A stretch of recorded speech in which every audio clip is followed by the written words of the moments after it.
As regiões brasileiras, caracterização e reflexões. Regiões Norte, Centro-Oeste e Nordeste. Olá! Nosso objetivo hoje é refletir até que ponto o mosaico ocasionado pelo recorte regional do IBGE é compreendido por nós e pela sociedade.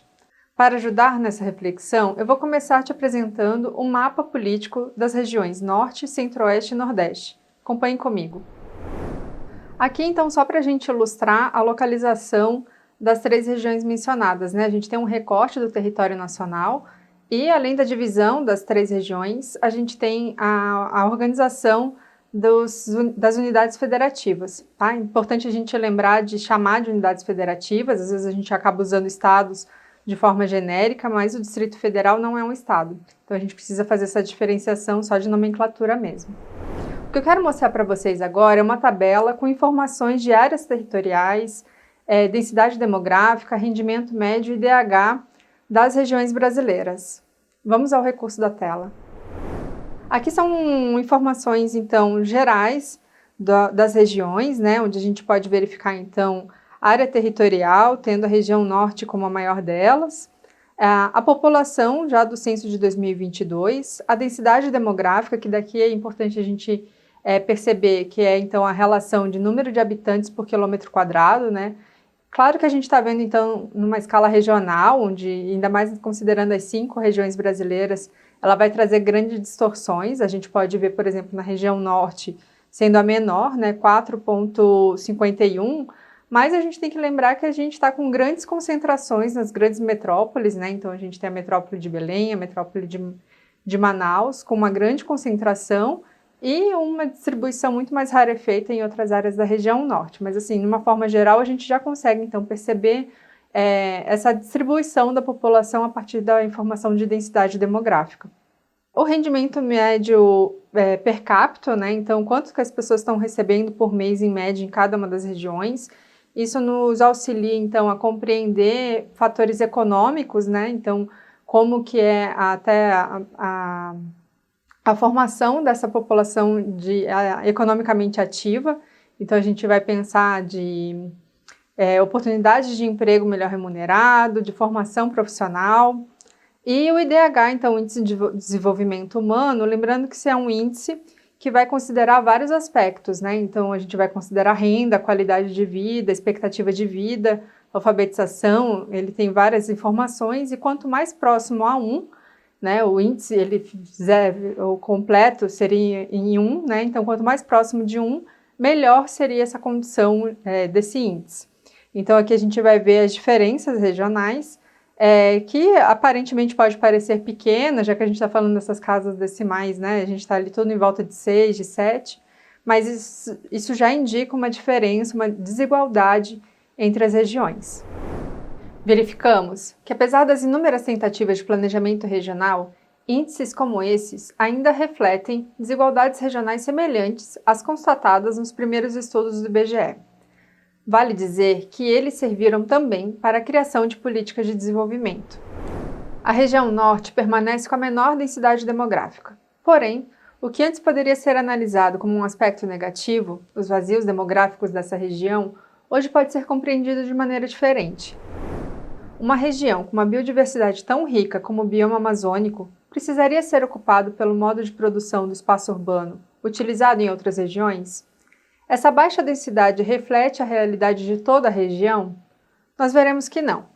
Como mencionado, a região metropolitana de Belém, no estado do Pará, por exemplo, apresenta uma das maiores populações, com mais de 2,6 milhões de habitantes. Já a cidade de Altamira, também no Pará, possui uma das menores densidades demográficas do país, com apenas 0,79 habitantes por quilômetro quadrado. Agora analisaremos cada região e contextualizaremos seus dados. O Nordeste brasileiro, primeira região a ser povoada pelos imigrantes europeus a partir do ano de 1500, sempre esteve no ponto focal das políticas de desenvolvimento, planejamento regional e levantamento de dados geográficos.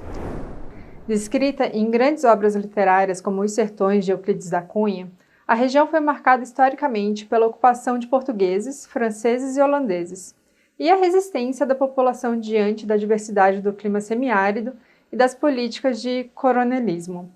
O bioma da Caatinga, também conhecido como Polígono da Seca, marca a região. Com baixos índices pluviométricos, plantas xerófitas e solos salinos, sua base natural sempre foi considerada a causa do baixo desenvolvimento econômico da região.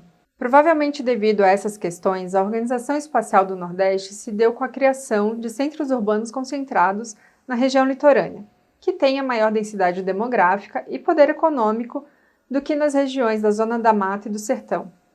Uma das maiores cidades do país, Recife, tem sua população ultrapassando 1,4 milhão de habitantes. A capital de Pernambuco tem uma das maiores rendas per capita do país e da região Nordeste, ou seja, com aproximadamente 3,2 salários mínimos.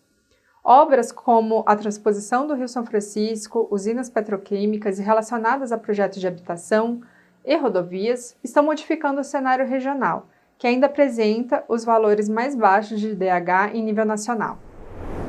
Já a região norte, caracterizada pela presença do bioma amazônico, sempre foi compreendida por seu vazio demográfico e seu alto potencial extrativista de natureza intocada.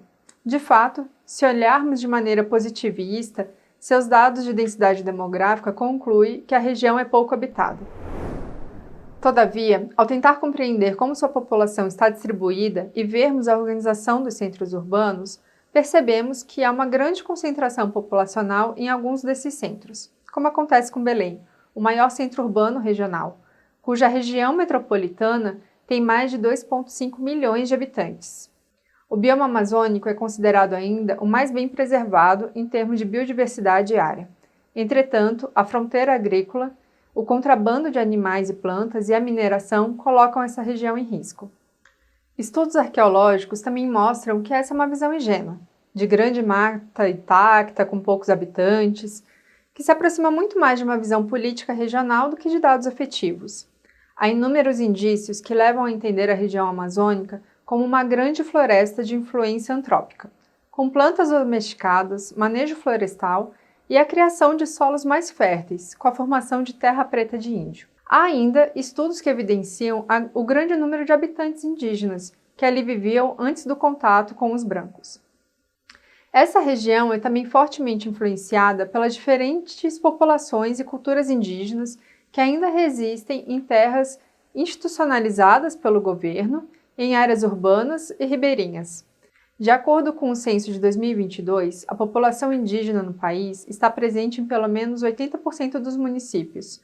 Na região norte, esse número chega a 90%. Sobre a região centro-oeste, a construção de Brasília e a implementação extensiva do agronegócio não impulsionaram apenas a economia, mas também alavancaram a migração de populações vindas de outras regiões. Veja na tabela a seguir. Aqui nessa tabela conseguimos então compreender, da onde são as pessoas que hoje habitam em cada uma dessas regiões. Então o local de nascimento vai indicar onde que a pessoa nasceu e se ela migrou para outra região. Vamos analisar aqui a região norte, por exemplo, a primeira, A gente vai ver então que cerca de 85% da população que em 2015, na verdade, vivia na região norte, também tinham nascido nessa região. Mas a gente tinha ali outros percentuais de pessoas então vindas da região Nordeste, Sul, Sudeste. Isso nos ajuda a compreender essas migrações internas que ocorreram no Brasil nas últimas décadas. E aí, falando especificamente da região Centro-Oeste, a gente vai perceber então que ela é a menor região com número de populações nascidas ali, justamente por causa da criação de Brasília e da migração que existe até hoje, Pessoas então vindas de outras regiões do país para a região Centro-Oeste para o desenvolvimento econômico ali dessa fronteira agrícola que está cada vez mais se desenvolvendo. A gente vai perceber então uma forte influência da região Nordeste, cerca de 12% da população que hoje vive na região Centro-Oeste teve seu nascimento na região Nordeste, isso muito em função dos funcionários que foram enviados para a construção de Brasília. A gente sabe que teve um grande número de pessoas da região Nordeste que migrou para participar das obras da construção de Brasília, e também, nesses últimos anos, uma crescente então da região Sul e Sudeste, justamente para desenvolvimento dessa agricultura em grande escala na região. A gente percebe, assim, que a construção de Brasília foi um importante marco para o desenvolvimento regional. Ela impulsionou a migração e se tornou um centro de política nacional. O agronegócio é a marca econômica da região Centro-Oeste, que é a maior produtora de soja do país e impulsionadora da frente agrícola sobre o bioma amazônico. Brasília, além de ser ponto focal para o desenvolvimento regional, é um ponto fora da curva. Sua pequena área territorial, sua grande população, concentrada nas chamadas cidades satélites, e a concentração dos mais importantes cargos públicos brasileiros aparece nas estatísticas com pesos que distorcem a realidade regional. O rendimento per capita é o maior do país. Esses dados apresentam um dos maiores abismos sociais brasileiros, com a ocupação do plano piloto por populações de alto poder aquisitivo e grandes bolsões de pobreza nas áreas periféricas. Na tabela, você consegue visualizar e analisar os dados estatísticos da região Centro-Oeste. Devemos sempre ponderar a presença do Distrito Federal e suas especificidades. Vamos à tela. Aqui, então, eu gostaria só de evidenciar essa questão do Distrito Federal e a importância de a gente ponderar ele na nossa interpretação de dados regionais, tá? Então, a gente vê que o IDH é o maior, né, do Distrito Federal, a gente vai ter também, considerando o maior do país, né, nessa primeira linha, o maior rendimento per capita, e aí com isso a gente tem que fazer uma ponderação de quando a gente analisa dados médios, né? Então, será que toda a população do Distrito Federal vai ganhar, né, em torno de R$3.000 por mês? Não, a gente sabe que não, né? Quando a gente vai fazer essa média, então, por ter muitos salários muito altos, né, por causa do funcionalismo público especificamente, a gente vai ter esse tipo de distorção. Quando a gente fala de dados fora da curva, é justamente isso, assim, a gente tem que cuidar para quando a gente não olhar os dados de média, acabar interpretando como uma das regiões com grande desenvolvimento, sendo que eles são muito pontuais. Uma coisa importante também de a gente destacar é a importância de falar do Distrito Federal, como eu tinha dito que ele não é um estado, né? Ele é uma unidade da federação, ele também não tem municípios, tá? Então, por isso que a gente fala cidades satélites, que são a forma de organização administrativa do Distrito Federal. Além disso, a gente vai ver, então, aqui os dados das unidades federativas da região Centro-Oeste, que vem apresentando melhoras nos últimos anos, muito em função do desenvolvimento econômico do agronegócio, que impulsiona, então, prestadores de serviço e outras atividades econômicas relacionadas também a esse avanço do agronegócio na região. Entre as 5 grandes regiões do IBGE, as 3 apresentadas nesta aula são as que apresentam seus limites entre si mais suavizados pela Organização Espacial. O bioma amazônico ainda influencia parte do estado do Maranhão e seu limite com a região Centro-Oeste está cada vez mais difícil de ser delimitado, em razão do avanço do desmatamento, da pecuária e do cultivo de soja.